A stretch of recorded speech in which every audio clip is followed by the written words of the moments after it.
Sariling luto mo pa. At alam mo, malinis. Mag-try ka na magluto.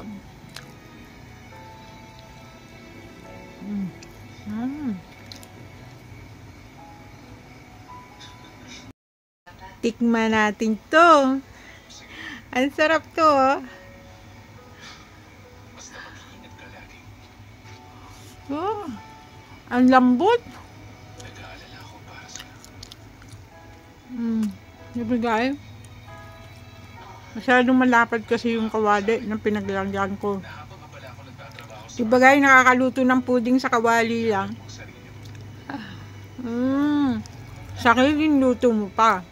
At alam mo, malinis. Mag-try ka na magluto.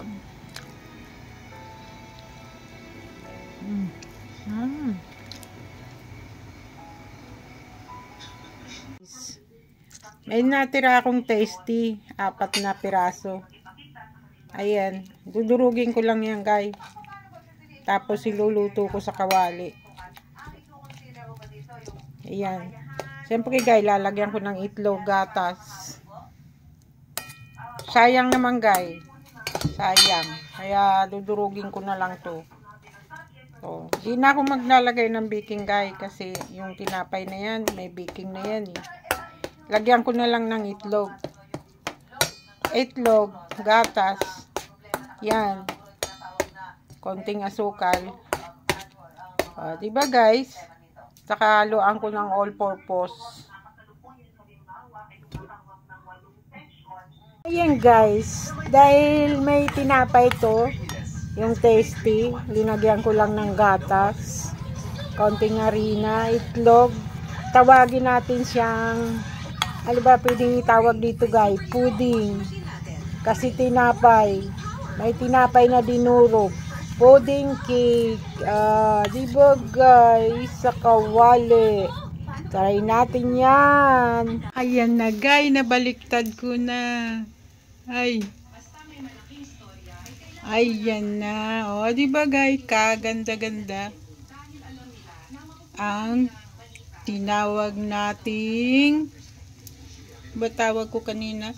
Pudding cake. Kasi tinapay na durog yan. Takpan natin ulit. Diba guys? So yummy.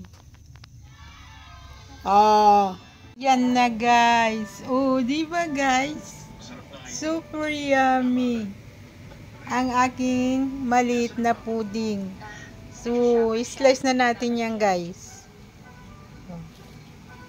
Para matry na natin.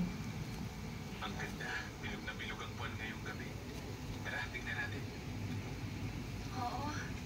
Ang ganda nga. So, malagkit gayo. Dumidikit yung aking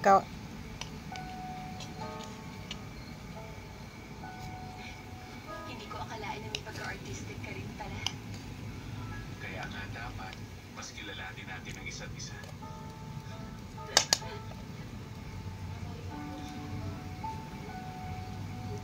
O, diba guys? Manipis lang yan.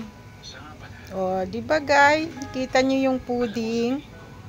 Tikman na natin yan. Sariling luto mo pa. At alam mo, malinis. Mag-try ka na magluto.